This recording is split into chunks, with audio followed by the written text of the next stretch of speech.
Hey, what's going on YouTube? Welcome back to the channel. Today, I'm going to show you how to fix that.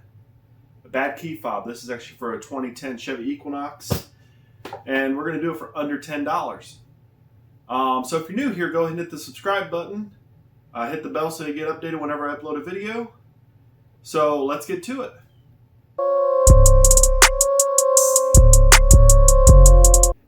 First of all, you're going to need your old key fob.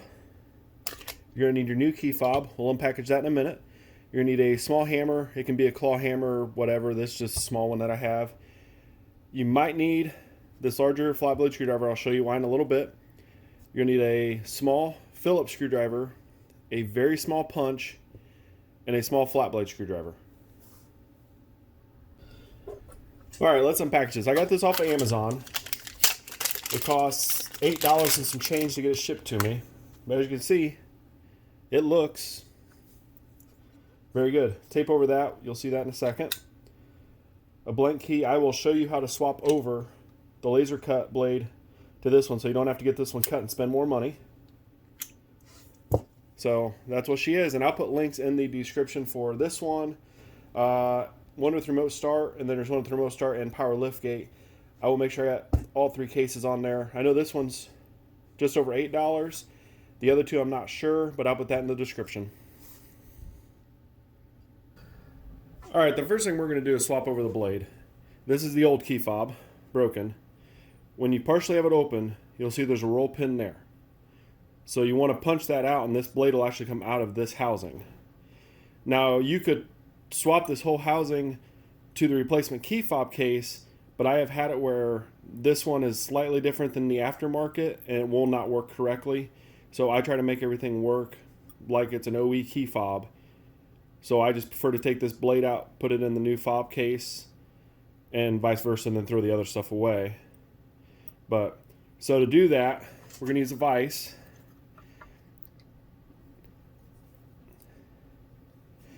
And I'll put it into where I can kind of hold it open. Put your punch on there. We're going to get a little tighter with this. And I know this isn't bolted down, but I'm working on a better bench.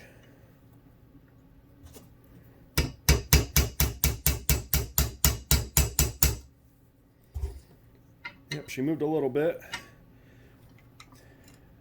Now I try to just tap lightly and not go crazy with it. That way I don't bend the blade. Because then you are going to have to get it cut, and you have to go to the dealership and get it cut by VIN.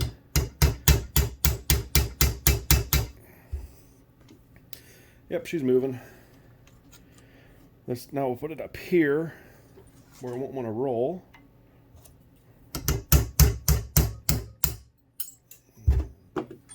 That just broke. Alright, I saw in the last clip, the end of that broke off. Tried another screwdriver, didn't work. Tried an Allen wrench, didn't work. There's actually still enough on here to start driving it out. And as you can see there, that roll pin has started almost all the way out. I'm going to grab some pliers, which I forgot to put in the tool list, so I'll add that to the description. And we'll try to wiggle this out the rest of the way instead of driving it all the way out. Alright, got a pair of vice grip needle nose. Hold this off to the side.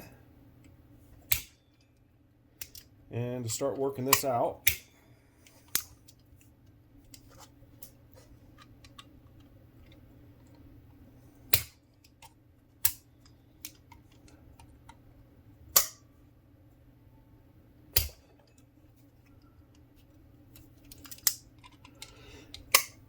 now the biggest thing is this one is rusted, this pin. The new fob will use that roll pin. So I'm not really worried about destroying this one. I just want to get the blade out. It's the whole purpose of this.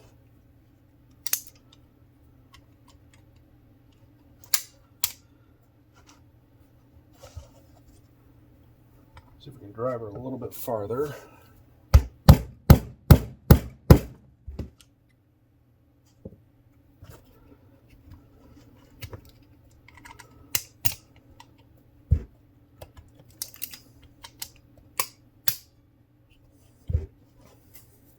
All right, we're going to change plans. We're going to get this disassembled get this piece separately, and then we'll get that pin the rest of the way out. Alright, to disassemble the key fob, you'll need the little screwdriver, possibly this. We'll see how she comes apart. First thing you want to do, pop that up and take the battery out. If the battery stays stuck, just take a screwdriver and work it just like that. And then this is the part where everybody worries, but literally you just want to pry the two halves apart.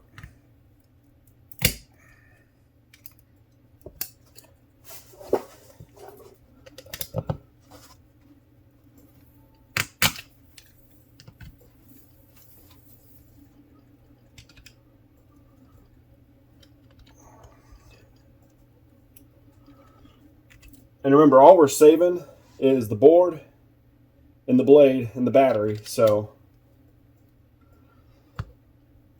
doesn't matter what it looks like when it's done, you just want to get it apart.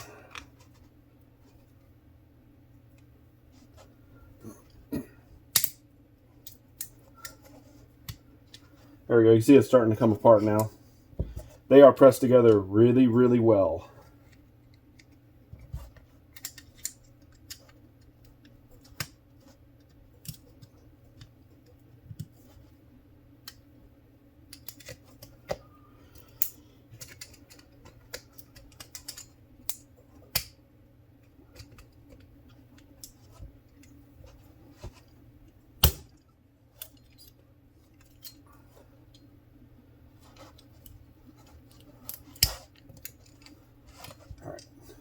Set this aside so we can finish getting the blade out of it.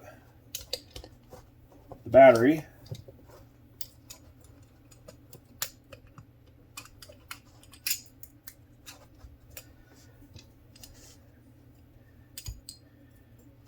And there's your board. All that's trash.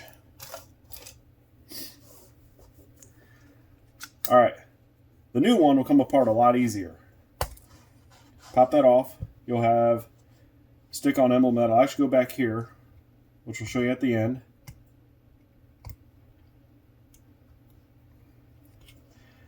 And these have a screw that go behind the emblem that hold the case together. Because once you take them apart, even if you could salvage it, it's not going to stay very well.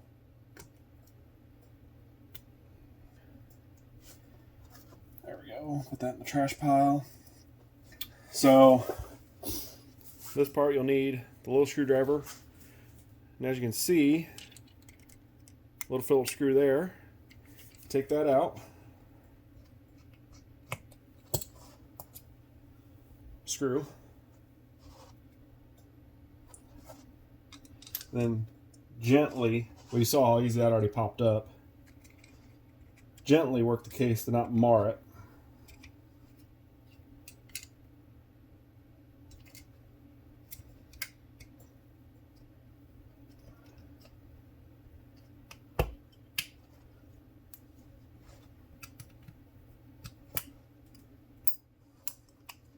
And I'll show you how to put all that back together. It's not very difficult. There we go. Just like that. Save that, save that, save that. And there you go. Here is everything except for this piece that we'll use. So now we'll get this roll pin out. We'll drive the roll pin out of the new piece, and then we'll swap the blade to there. All right, got the blade out, and as you can see, there is a little groove right there. On the receiving end, there's a roll pin where the roll pin goes. You want to line them up to where the groove goes where the roll pin's going to go.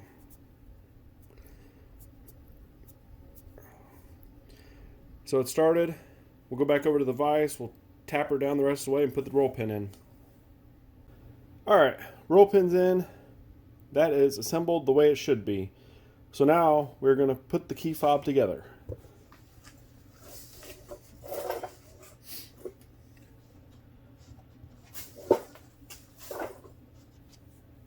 So you have that spring there. There's a little ear on it. And inside the case, actually this is the ear I'm talking about, the one that's actually sticking out. There's that. Just like that. It'll stick in there. It'll stay. You can't rotate it. Well, you can by the spring, but... Alright. This, which I don't know if I'll get a shot. Inside, there's a little groove that lines up with that. There. Once you get it, you'll rotate. You'll feel the spring resisting back.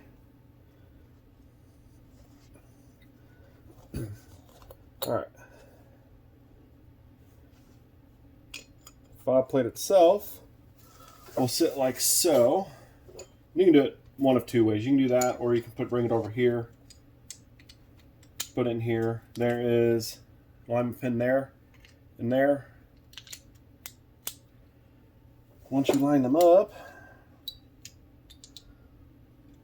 like so, it's not stuck in place. It will fall. So here's where everybody gets irritated with these, and everything I've read is the key will not flip. Once you get it down in the grooves, there's a groove there, groove there. Rotate the key fob, or rotate the key one turn. Now it's got spring resistance. You have to hold it and put all this together. Like so. Your board is going to move. So it's just a matter of playing with it until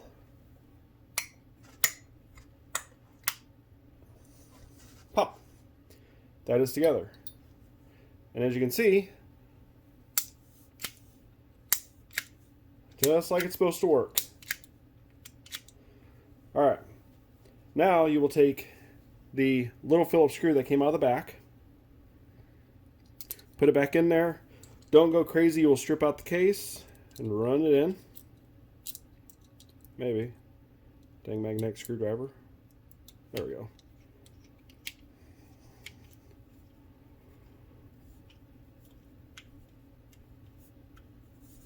Alright, that is in. Battery, positive up, like that. Put the cover on. Now for me, the car isn't here, just the fob was dropped off. I can press the buttons and feel the actual buttons engaging. So I know it's going to be good. Peel off the adhesive on the back with a Chevy emblem. Drop it where the screw went. Push it in, give it a few scrapes. Gently take a pick, a screwdriver or something. Gently work up the blue coating. Peel it off. There you go. One brand new to you key fob for under $10.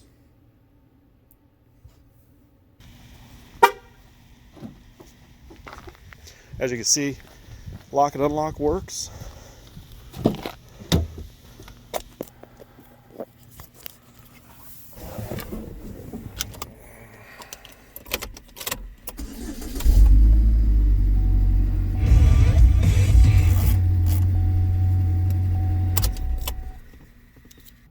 As you guys can see, we fixed the key fob for less than $10. As you can see, it works with the vehicle. So there you go. For less than $10, you got a new to you key fob.